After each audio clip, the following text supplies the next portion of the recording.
নিৰ্বাচনৰ যিটো প্ৰচাৰ অভিযান মই কৰিছোঁ খুবেই ভাল লাগিছে। চাৰিওফালে UPPL গাঁৱে গাঁৱে ঘৰে ঘৰে মই গৈ আছোঁ। ৰেছপন্সো খুবেই ভাল।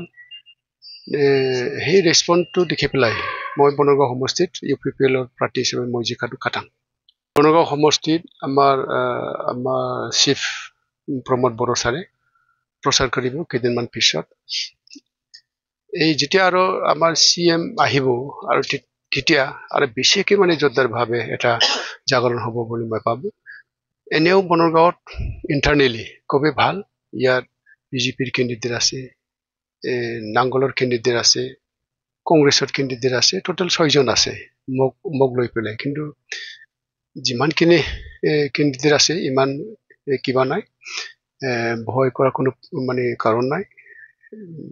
কিয়নো আমাৰ বনগাঁও সমষ্টিত আমাৰ প্ৰমোদ বড়ো ছাৰৰ যিটো নেতৃত্বত যোৱা 5 বছৰত যেনেধৰণৰ কাম কৰা হ'ল, আমাৰ প্ৰমোদ বড়োৰ কাম কৰাত চবে ছেটিছফাইড। গতিকে খুবেই ভাল। আকৌ যদি প্ৰমোদ বড়ো ছাৰে যদি আকৌ যদি কেম্পেইনৰ কাৰণে আহে আৰু বেছি ভাল হ'ব বুলি মই ভাবোঁ। মোৰ এজেণ্ডা বুলি ক'লে আমাৰ বনগাঁও অঞ্চলত বহুত কাম আছে। কিন্তু ফাৰ্ষ্ট অফ অল মই চৰত ভাঙা এটা নদী আছে, সেইটো মই প্ৰথম প্ৰায়ৰিটি দিম। তাৰপিছত আমাৰ 80% আমাৰ কৃষক আছে। গতিকে খেতি পথাৰত বহুত কৰণীয় কাম আছে। এডুকেশ্যন ছেক্টৰত বহুত কৰণীয় কাম আছে। সেইবিলাক মোৰ মেজৰ কৰণীয় কাম হ'ব।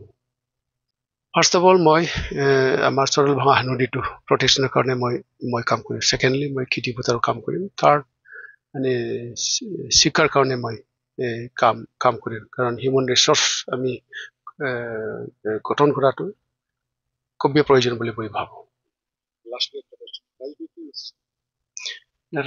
ৰাইজক মই মেছেজ দিব বিচাৰোঁ। কাৰণ যোৱা 5 বছৰত প্ৰমোদ বড়ো ছাৰে যি ধৰণৰ কাম কৰিলে, বহুত মানে উন্নতিৰ কাম কৰিব পাৰিছে প্ৰমোদ বড়ো ছাৰে।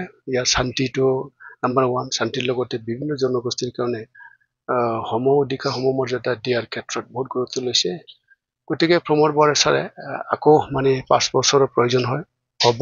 গতিকে ৰাইজক মই অনুৰোধ কৰিব বিচাৰিছোঁ, যোৱা 5 বছৰে যেনেকৈ কাম কৰা হ'ল আমাৰ প্ৰমোদ বড়ো ছাৰে, তাতকৈ ডাবল নিশ্চয় প্ৰমোদ বড়োৱে কৰিব পাৰে, মোৰ এটা আশা। গতিকে ৰাইজক মই অনুৰোধ জনাম, অহা 22 তাৰিখত যে নিৰ্বাচন হ'ব, এই নিৰ্বাচনত দলে বলে চবে যাতে UPPLত সমৰ্থন কৰে আৰু প্ৰমোদ বড়োক আকৌ 5 বছৰৰ কাৰণে শাসন কৰাৰ কাৰণে যাতে সুবিধা দিয়ে।